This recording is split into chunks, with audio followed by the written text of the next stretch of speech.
My interest has always been piqued around gender issues in general. I've always found them really fascinating, what people are not able to do, what they are able to do, all of that stuff, how hard it is to be, and it's getting more and more difficult to have these conversations, I think. And you know, where if you say anything, people feel like, oh gosh, that could be taken the wrong way.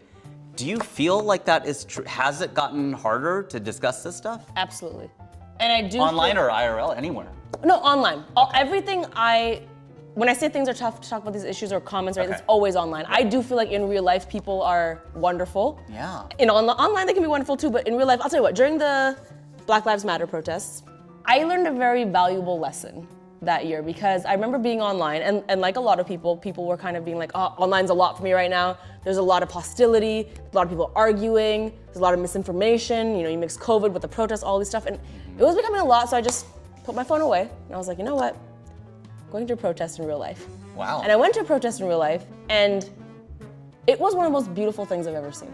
People that were all standing for a common cause. Right. Educating each other through conversation, being patient with each other, standing next to someone they otherwise would not see eye to eye on, and standing for this common cause. And I remember thinking in that moment, social media is just not real life. It's truly not. All the discussions that happen on there are important and valid, but they're not conversations. They're just opinions and statements. Because a conversation is that I'm listening, I'm learning, I'm receiving, I'm giving. That's a conversation, right? The issue with online is that you're incentivized to take things out of context, you're incentivized to trend, and you're incentivized to have an opinion that's loud, even if it's misinformed.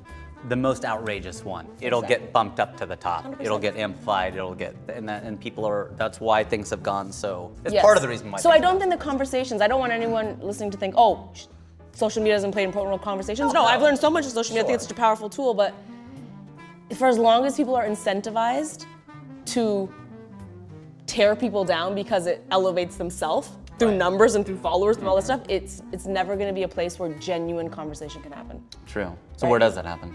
Right here. Right here. On your podcast.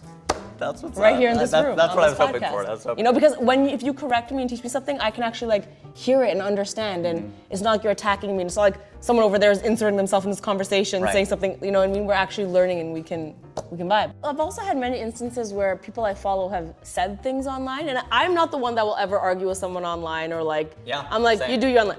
But if I see them in person again, and I might ask them about that, like, hey, so like I saw you post this, like, really interesting. Tell me about that.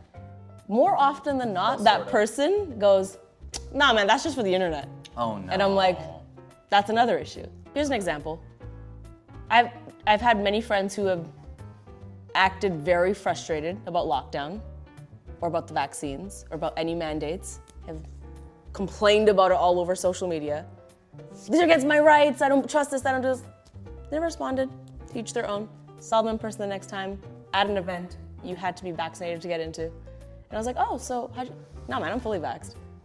And it's like, I know, it's like all of Fox News. Yeah, you know what I'm saying? And it's like, so you have this outrageous persona with a lot of opinions online that's garnering you a lot of buzz, but like, you don't live this up. That's the internet. For the longest time, I've always wondered, is it worse to not know, or is it or to know and not do? Like if you don't know something, you're just ignorant, not willfully ignorant, but ignorant, or then it's like, no, but that illustrates why it's so much worse to know and not do. Yes. Because you know effing better. Yes. And you are monetizing whatever you're doing. Correct. That's so wrong. Yeah. Hashtag Twitter.